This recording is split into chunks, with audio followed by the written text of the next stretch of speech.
The CBS Radio Mystery Theater presents...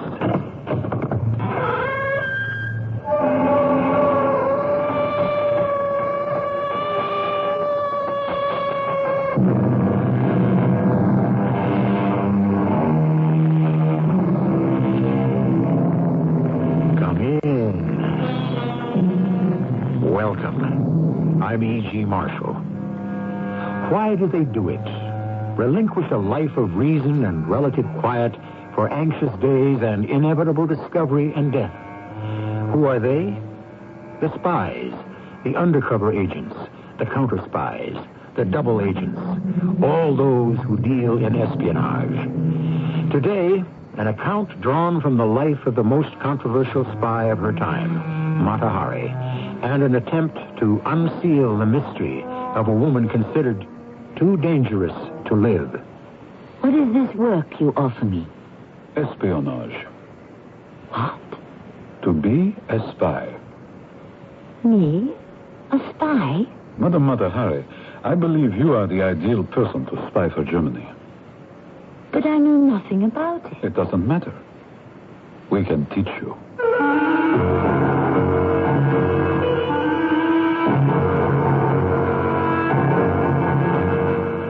Our mystery drama, Mata Hari, was written especially for the Mystery Theater by G. Frederick Lewis and stars Tammy Grimes. I shall return shortly with Act One.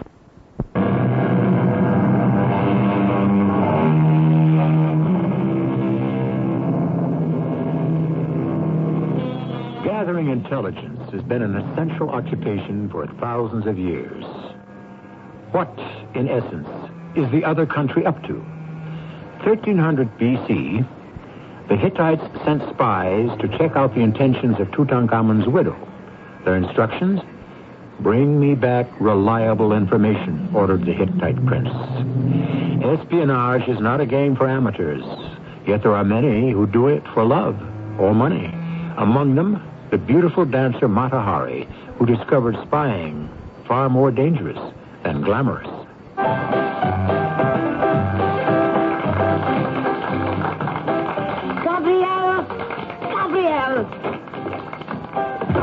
What are you doing in my dressing room? Waiting for you, my flower. What kind of a manager are you? You're supposed to be out front, putting a stop to this nonsense. I was never so insulted. I don't know what you're talking about, my dear. You are the sensation of Berlin, and there's no nonsense about that. You are a fool, Gabrielle. Don't you hear what that idiot stuntful is doing with his orchestra? I finish a serious Javanese dance. Exotic, lovely, tender movements, and after my last curtain call, he has the orchestra play Tarara Bondier, as if I were some vulgar can-can dancer from the Moulin Rouge. I'm leaving Berlin tonight. My dear child, they don't know what to make of Mata Hari. It's because your dancing is so unusual, because you've just come from a sensational engagement in Paris. That's why they play the French can-can. No one in his right mind would want to insult the unique Mata Hari. You think so?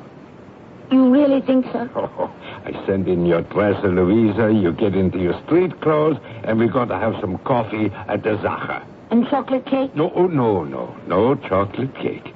Weighing as little as you do, every pound is noticeable. Oh, go see who that is and send in Louisa. I'm so tired.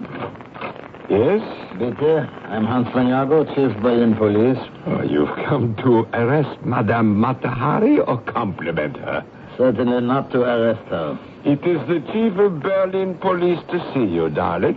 Is he in uniform? But of course. Have him wait and tell Louisa I'll call her when I want her. Please, Herr von Jago.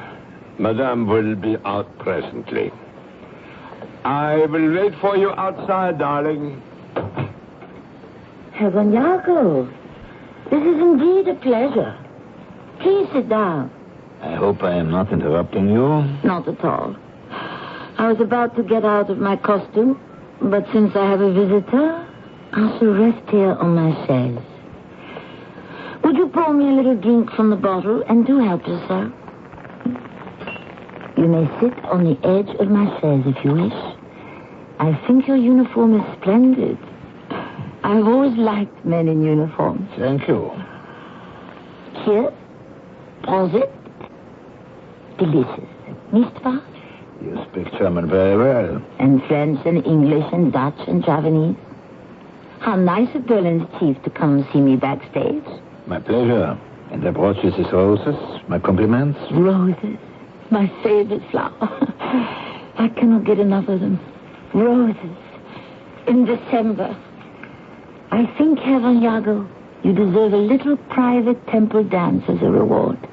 I keep this phonograph with me always, and when I am sad, I play the music of my people. Why should the beautiful Mata Hari ever be sad? My life is lonely, and I am used to the finer things which the little money I have cannot buy. I should have thought your extraordinary dancers would be very well paid. In the ordinary sense, yes, for ordinary persons. But for Mata Hari, who must ride in her own carriage, my diet can only be the finest of food. Jewels, furs. Mata Hari is not asking too much. We will not talk of money or finding some benefactor truly appreciative of the arts. I shall dance. I wind up the phonograph. I place the needle on the record. So. Then I pick up my finger bell. So. 4 on each hand. And we lose ourselves in the music on the soul. Evaniago, did you really come to see me only as an admirer? I confess there have been complaints. Complaints? No. But my program is short, perhaps. That I dance too little? That you, wear too little. In Paris, I wore far less. Unfortunately, Berlin is not Paris. People here are not accustomed to such a wild spirit as yours. Thank you. And what do you think, my dear Berliner chief of police? That I wear too little? Not at all. You give so much, madame. It is perfect. Madame, I would be greatly honored if you would allow me to take you to a little supper tonight. We could drink and dance. A champagne supper. What a beautiful idea.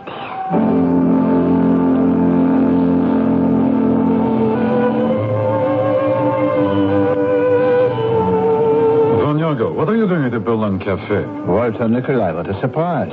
I thought you intelligence people worked around the clock. When you look at those couples dancing, you wouldn't think Germany has just declared war. We have. Germany on France and England? No one told me. An hour ago. Hans, I imagine you are not alone at this table.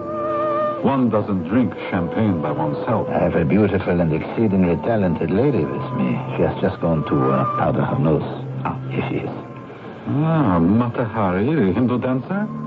She is with you. Javanese. Gentlemen? May I present Madame Colonel Walter Nikolai, Colonel D. Mata Hari. An honor. May I join you for a moment? Certainly. Please, everyone sit. Which is my class? This one? I drink to you both. The Colonel is in charge of all German intelligence. A master spy. Oh, how I envy you. Especially now that we are at war. Now, what do you think of that, Hans? This beautiful woman is more abreast of military matters than you. Herr van Hago didn't hear the Kaiser's declaration. I've always loved a man in uniform. He has fascinated me since I was a little girl. I did not know that. It was your uniform, Hans, that first struck me. My husband, rest his soul, was a most handsome British officer who met me in southern India and carried me away. I was 17, swept off my feet. You were born in India, madame? In the south, on the coast of Malabar, in the holy city of Jagannath, of the sacred caste of Brahma. My father was called Asavadam. My mother, a famous temple dancer in the temple of Kandaswami. She died when I was born, and I was adopted by the temple priests. They named me Mata Hari, which you may know means Eye of the Morning. And then in my extreme youth, I was trained in the holy rites of the dance in the temple of Shiva. Wonderful. Fascinating. Every gesture of the dance has a spiritual meaning. Madam, may I have this waltz? Certainly. You'll excuse us, Hans. I have no choice.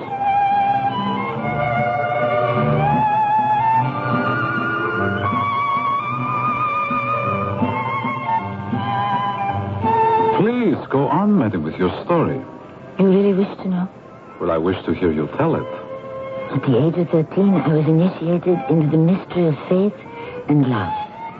And on the night of Sacre Puja, I danced for the first time alone, before the altar, completely nude. If I were not holding you in my arms as we waltz, I would certainly applaud. A remarkable fairy tale. What do you mean, fairy tale? Mata Hari, 29 years ago, you were born in Holland, in the town of Leeuwarden. Your real name is Margaret Gertrude Zella. Your father, Adam Zella, had a hat shop. When you were 14, your mother died. Your father moved to Amsterdam, and you went to The Hague to live with your uncle. And that's where this British officer who carried you away. Are you going to tell me I was not married? You were married at 18 to a man 20 years older than you, serving in the Dutch colonial forces in the Indies. You went with him to Java, hated that life, left him, learned some dancing, and here you are. The toast of Paris, London, and Berlin. How do you know all this? It is my job. I throw myself upon your mercy. You don't have to do that. I can see by what you're wearing you are handsomely rewarded. These old rags, they're practically falling off my back. Somebody had to pay for them. Whatever money I've spent, I've earned, Colonel. I have no doubt of it. But you are always reimbursed. For what? For what you're doing now. For dancing? Yes. And for being friendly. I'm always friendly. Especially to men in uniform. There's no money in that. Let me select a gentleman for you to be friendly with. It could be an interesting occupation. What makes you think it would interest me? Mata Hari, I offer you reality. You offer me fiction. Think twice before turning down my offer. For what reason, dear Colonel? Why should you accept my proposal? I would say a beautiful woman whose hotel bill has not been paid in a month, who owes the tailor, the shoemaker, the milliner, whose dresser has not received a pfennig in 6 months. Shall I go on? I don't wish to discuss this woman about whom you appear to know so much. Why would I, Mata Hari, accept a position, interesting occupation, you call it, with the German intelligence? What do you offer me? To be a spy. You did say what I thought you said. I did indeed. Madame, in my opinion, you could be the ideal person to spy for the Kaiser. You speak French, you speak English, German. You know your way about the continent. Paris, London. You are accepted everywhere as an artist. I would like to accept you as a spy. But I know nothing about it. We will teach you. How much money is there in this work? Hundreds of thousands. When do I start?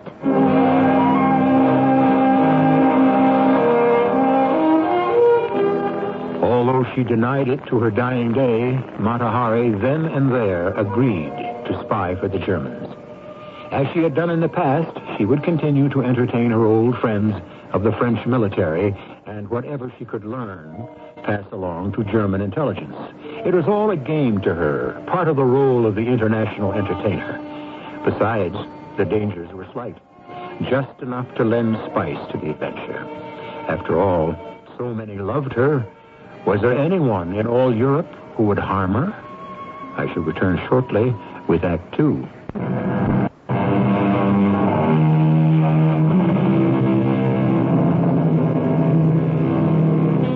In the White House at the end of Seminary Road in Antwerp, in the heart of unsuspecting neutral Holland, the Germans ran a model spy academy. Here Mata Hari went to train with other recruits. All wore masks.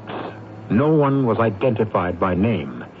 Weeks, months of learning cryptography, sabotage, camouflage, etc. At the end of 6 months, Mata Hari was ordered to Paris, there to await instructions. She was now known as H-21. To turn up like this all of a sudden, Mata Hari, what a shock you gave me. Is this your room? Gabrielle, I must have work. My darling child, there is no work in Paris. Half the people are hungry and all the other half thinks about is war. You don't understand. What do I care about a little war? Everything I own is falling apart. I simply cannot appear on any stage in these old rags. Gabriel, you must find me 30,000 francs. Why don't you ask me for $1 million? It is not possible, that's why. Where have you been for the past 6 months when I could have booked you in St. Petersburg? I'm just as glad. You know, I can't stand the cold. If you cannot arrange for theaters to book me, why not private parties? Well, that perhaps I can arrange. I must dance, Gabriel, don't you understand? I'm getting rusty. One must dance all the time. I've been too long away from my soul. I'll go anywhere, Spain, Italy, Africa, wherever there is hot sun. No one has the freedom to travel they had before the war. I could get you an engagement in Palermo and perhaps London. But you must secure the necessary papers. Why didn't you say so? Who do I see? The chief of the Military Bureau for Foreigners. Where is this man? On the Boulevard Saint-Germain, number 282. In that same building, you know, is the French Bureau of Counter-Espionage. What difference does that make to me? I wish travel permits for England and Italy, nothing else. But once you are in that building, no one can protect you. For what? You think I should be interrogated by the Counter-Espionage Bureau? What if they do? I have nothing to tell them. I'm no spy. I am not saying that you are. Who am I spying for? My dear Mata Hari, then you disappeared in Antwerp for 5 months, 6. Do you think nobody cared? My child, look, you can trust me. The day you left the White House at the end of Seminary Road, I was across the street. You have a vivid imagination. No. I know what goes on there in that White House. Now do you understand why I am afraid to let you go for a travel pass to the French Military Bureau? I might have known you would sniff it out. Now, what is that address on the Boulevard Saint-Germain? 282. Mata Hari, you will be followed. There are men from the 2e Bureau in the lobby of this hotel. I have always been followed. That's not a new experience. Come, Gabriel, cheer up. I'll go right now, and I will get that travel permit you will see. Where to first, Palermo? As you wish. Commandant Ledoux, Madame Mata Hari is in the building. She's been detained at the control section. What is she doing here? She came for a travel permit. Here's a cable concerning her from Basil Thompson, London, just arrived. Concerning the lady? Yes, monsieur. I will place it in her file and leave the file with me. Is she outside? Yes, monsieur. Have her sent in. The commandant will see you now. Monsieur, I was in the building to secure a travel pass to Italy, where I have an engagement at Palermo, and I was told Commandant Ledoux wished to see me. A formality, Madame Mata Hari. A slight formality. Please sit down. You know me? Is there anyone in Paris who does not? So? What do you want of me? First of all, I shall be happy to grant you the necessary travel documents to Italy. In that case, Commandant, do me the favor and tell those plainclothesmen downstairs who stick to me like my own shadow that since it's a very warm day, you give them permission to drink to my health in the bistro across the street. You're being followed.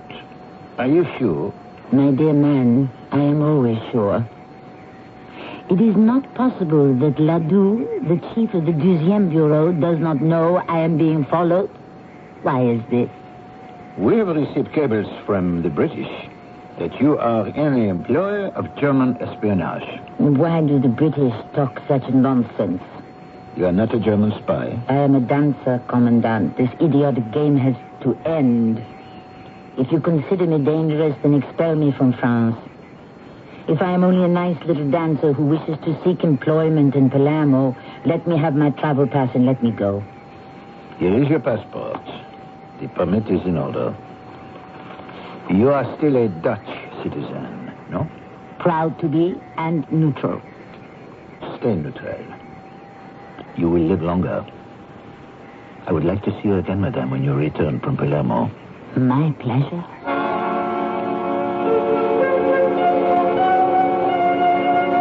My dear artist, you are being evasive, Mata Hari. Yes, Gabriel. What happened at Palermo? Nothing happened. I made the one appearance the contract called for. You know very well they had the option to keep you for an entire week, but you disappeared. I was tired. How did I know they wished me for another 6 days? But where were you? Oh, you're an impossible woman. I don't know why I continue to manage you. I was here, in France. And you sent me not one word. The sleepless nights I've spent worrying about you. Gabrielle, I shall be honest. I have fallen in love. I'm not surprised. You have wished to be in love for a long time. Who is he? His name is Captain Vadim Maslov. He's Russian. He has fought for France and is now convalescing from his wounds in Vittel. I was there. I'm glad to hear it. Are you going to marry? If only I could. I tell you this, he's the only love of my entire life. Does he love you, my child? Yes. Well, then why not marry? I am 40 and he is 25. He comes from a noble family, and what am I? A dancer of Javanese temple rites. A dancer. Also the toast of many cities. That doesn't matter to his family. There is only one way I might impress them, and that is by having money. Would the Germans maybe give you an advance?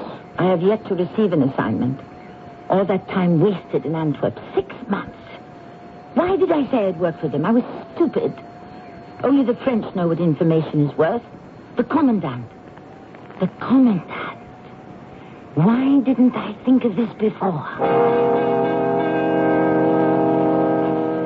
I have spent the entire morning trying to find you, Monsieur Ladoux. They moved the 12e Bureau to a building of our own here on the Rue Jacob. What do you wish?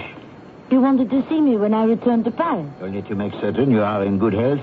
But I can see you are in extraordinary health. Does it show? Decidedly. It is love, eh? Why fence words with you of the French Secret Service? Yes, it is love. When is the bright day? He won't marry me. He can't. He comes from a noble family. Oh, too bad. If I had a great deal of money, then, perhaps. How much do you need? $1 million. And what can you do that is worth $1 million? Something for you, perhaps. Before the war, I was very friendly with the German Crown Prince. If I became friendly again, and, let us say, during our friendship, I listened while he talked about German war plans, and gave you that information, Monsieur Ledoux, would you give me $1 million? If you were an exceedingly good friend of the Crown Prince, he should give you the $1 million. You don't believe me. I've only to wave this little finger, so... The Germans adore me, always have. They treat me like royalty. Madame, do you really wish to enter our secret service?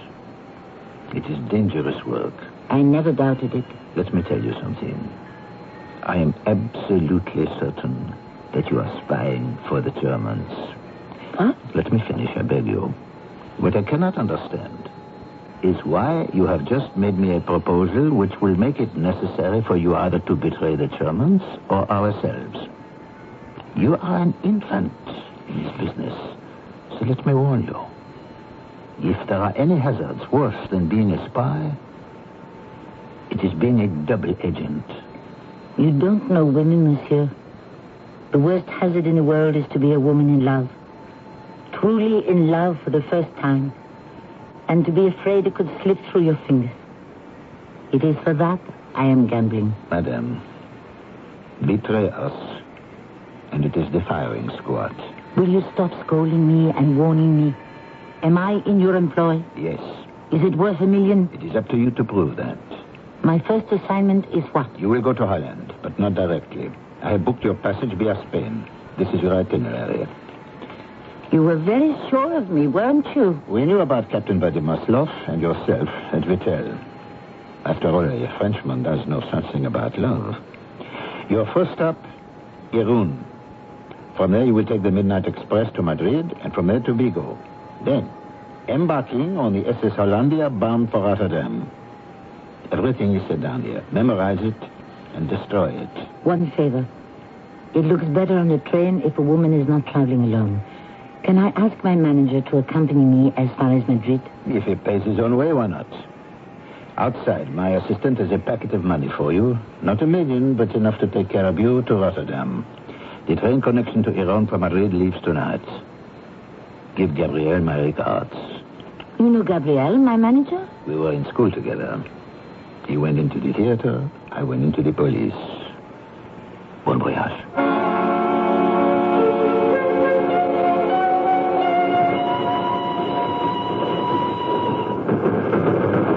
Gabriel, I'd like to get out of the compartment and stretch my legs. Let us walk up and down the corridor. Oh, I agree. 4 hours in one place puts my spine to sleep. I'll slide back to the door. Gabriel, you never told me you knew Ledoux. Oh, I'd forgotten all about him until you mentioned it. That man in our compartment sitting in the corner. He's watching us, isn't he? He was. He can't see us now. Did you notice his mustache? How could one help it? It's enormous. There's something peculiar about it. Yeah, I agree with you. When do we get to Madrid? Another hour about. The train is slowing down. Are we stopping here? Let's move to the ends of the car. The windows open so I can look out. There's a car on the road below the tracks. It is stopping also. Look! It's our man with the big mustache. He's running down the embankment and getting into the car. Oh, I have a nasty feeling. Let's get back to our seats.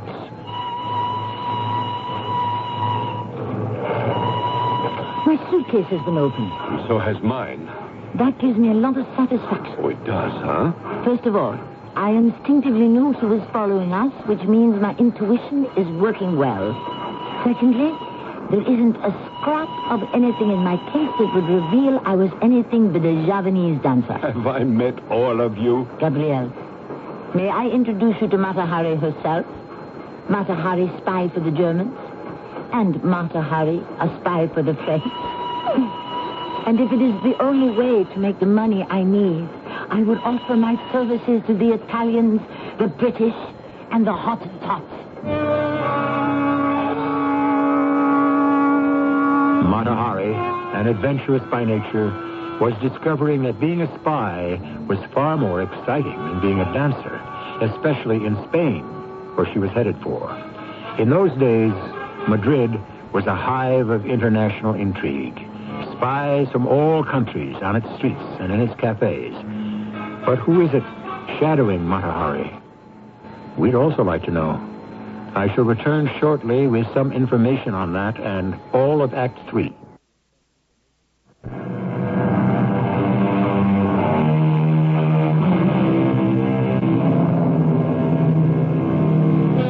The roundabout way Mata Hari was instructed to get to Rotterdam from Paris was typical of the doubling back on one's tracks used by espionage agents.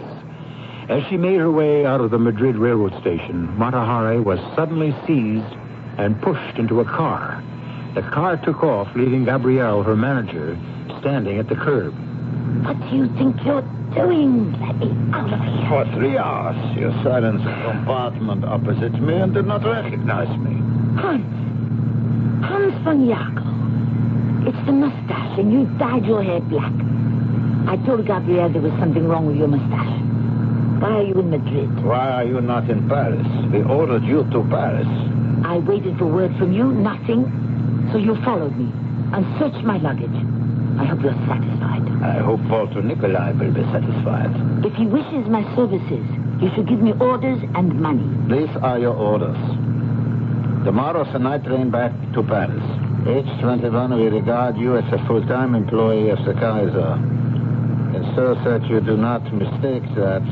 Driver, would you be good enough to turn your face around, please? A pleasure. Nikolaya. Everything has been made clear to you, H21. Tomorrow night you leave for Paris. What do I do when I get there? As you were told, go to the Dutch legation. Your contact will have money in your assignment. I shall stop the car now and let you off.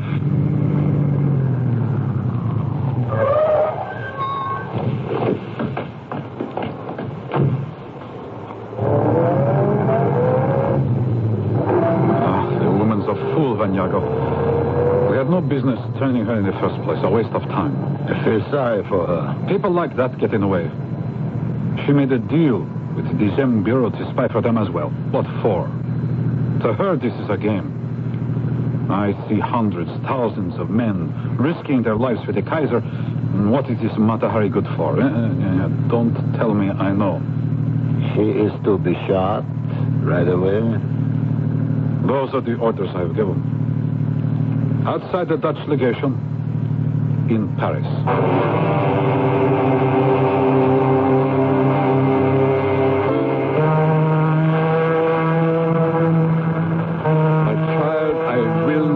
You make this voyage alone, and certainly not after you tell me that the Germans have ordered you back to Paris tonight.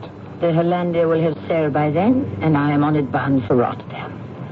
What can they do? You're not frightened of them, are you? They were sending me to Paris, not to spy, but to be killed. I know it.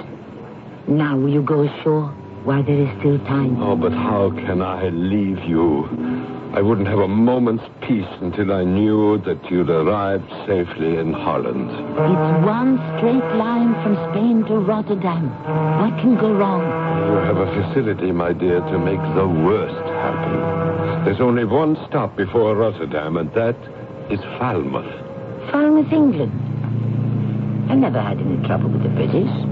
They adore me in London. Well, I am taking the entire trip back with you. I am going below now to speak to the purser, pay for my passage, and I expect to find you right here on deck when I return.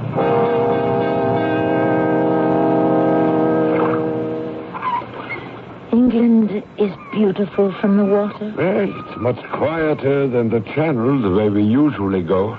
So this is Falmouth. I don't like that. What is it, Gabriel?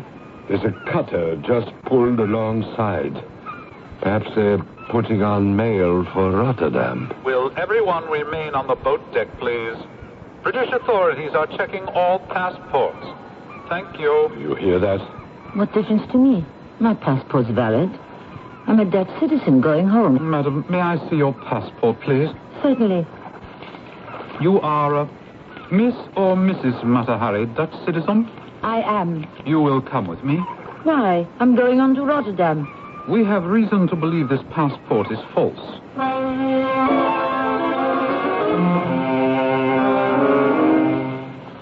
Please, be seated. I demand to know the meaning of this outrage. I am a Dutch citizen on my way from Spain to Rotterdam. I was forced off my ship at Falmouth and brought to London. Where am I? This is Scotland Yard, madam. Can you explain why you are traveling to Rotterdam? I am a Dutch citizen. I wish to go home. Who directed you to go to Rotterdam? No one. No one. No one. Is that clear? Well, I hear you clearly enough, but I don't believe you. In Berlin and elsewhere in Germany, you have been seen in the company of the highest military officers. No matter what country I'm in, I will only spend time with the top rank. Do you see me having a cup of tea with one of the small fry in your passport control section? Hardly. But I might have tea with you, Sir Basil. Well, I should be honored. You are a gentleman. You regard me as an enemy spy, yet your manners don't falter. As for spying, yes, I admit it. I admit it to you, Sir Basil, personally. I admit it. I have come to England to spy. Really? But not for the Germans, as you may think. I am in the employ of your ally, France. Really? Get me le Deuxième Bureau, Paris. If this is true, Madame Mata Hari, 1,000 apologies. How can you treat a citizen of a neutral country like this? Because it appears you're engaging in unneutral acts. It appears. It is rumored. Our information tells us. Anyone can lie to you and you believe them. Hello. Ledoux? Oui? Basil Thompson, British Intelligence. We have Mata Hari here. Who? Mata Hari, of whom we have sent you several reports. Oui, yes. She tells me she is employed by your bureau as an agent. That she came from Spain and is on her way to Rotterdam. I did not understand anything. Send her back to Spain. You neither affirm or deny she is your agent? Send her back to Spain. Do you hear me? Well, he said we should send you back to Spain. I don't understand that man at all. You must know that if anything goes wrong, the intelligent agent is on his own. No one rescues him or her. We have warned Ledoux you are a German agent. If he has engaged you, he will not verify it. Why does a woman like you get into this? It's very dangerous. For love. For stupid love. I wish to marry. And the man I love is recuperating from war wounds in a French hospital. I took Ledoux into my confidence. He said he would pay me well. But I have yet to reveal one secret to him. Well, I shall release you, but I advise you. I know this business. Do not set foot in France again. You will be caught and executed. Why would they? Oh, my dear, you're an amateur in these matters and not very clever. If indeed you are a double agent, or think you are, you have botched it completely. Now take the advice of a man almost twice your age. Give up this awful profession before it's too late.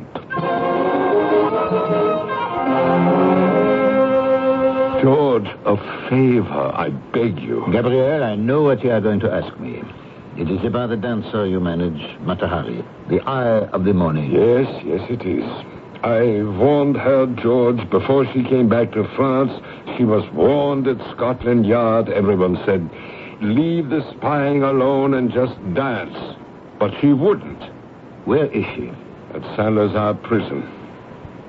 May I see her?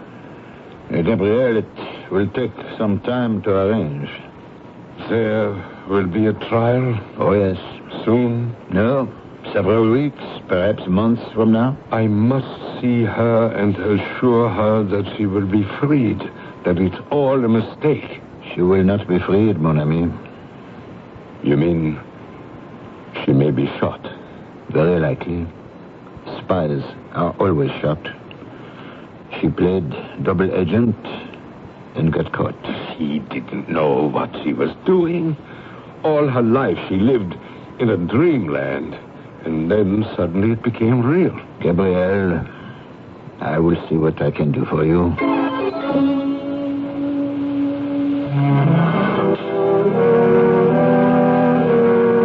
Mata Hari, do you know me? Who are you?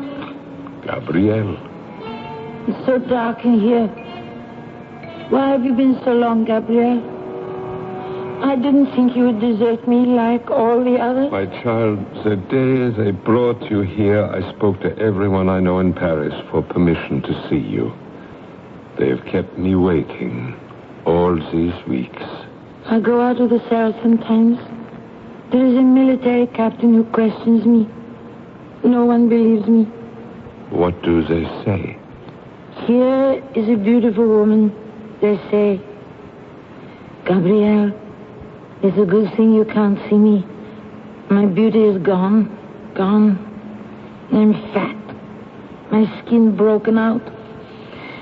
I was always so careful of my skin. They don't let me wash.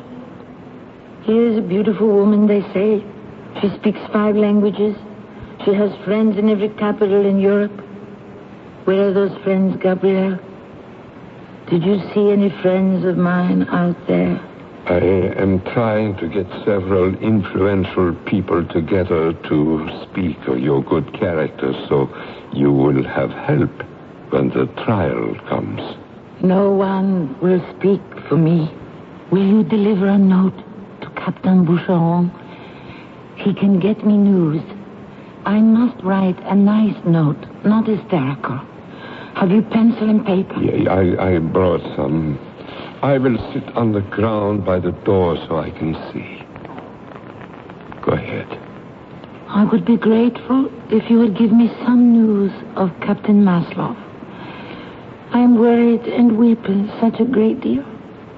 Please search for him in the hospital at Epernay. You do not know how I suffer. I can't bear it anymore.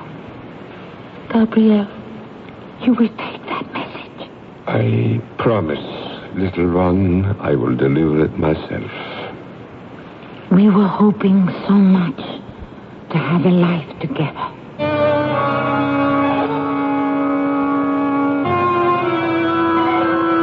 I understand you visited Mata Hari, Gabriel. Tell me, is she worried what will happen to her? No, never mentioned it. She only lives for a word from her beloved Vadim Maslov. You have seen him? Oh, yes. I went to the hospital with Captain Boucheron, who's conducting the investigation. This Maslov, he doesn't deserve her love. I read him the letter she had me write. The captain asked him, was it true? Had he loved Mata Hari? And he said never. They will find her guilty of treason. George, you, I, everyone else are as much to blame for all her wiles, her abilities, her little victories, even her pretense of taking the Javanese name for the eye of the morning. She was an innocent, a child. And like the little match girl, she has learned too late not to play with fire.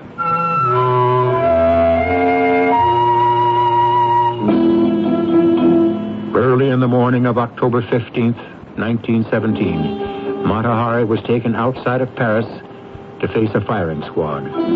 They offered her a blindfold. She refused to mask those eyes of hers that had hypnotized thousands. 12 shots rang out. At 6:15 a.m., Mata Hari, the eye of the morning, was dead. I shall return shortly.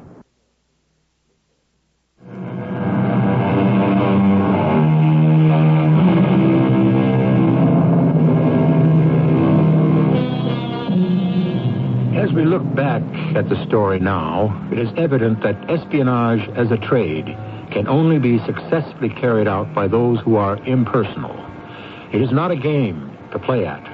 The price outweighs the rewards. Chance and luck are not partners, for in such a duel with fate, even a beautiful woman can be overwhelmed by misfortune. That was the tragedy of Mata Hari. Our cast included Tammy Grimes, Arnold Moss, Lloyd Batista, and Mandel Kramer. The entire production was under the direction of Himan Brown. This is E.G. Marshall inviting you to return to our Mystery Theater for another adventure in the macabre. Until next time, pleasant dreams.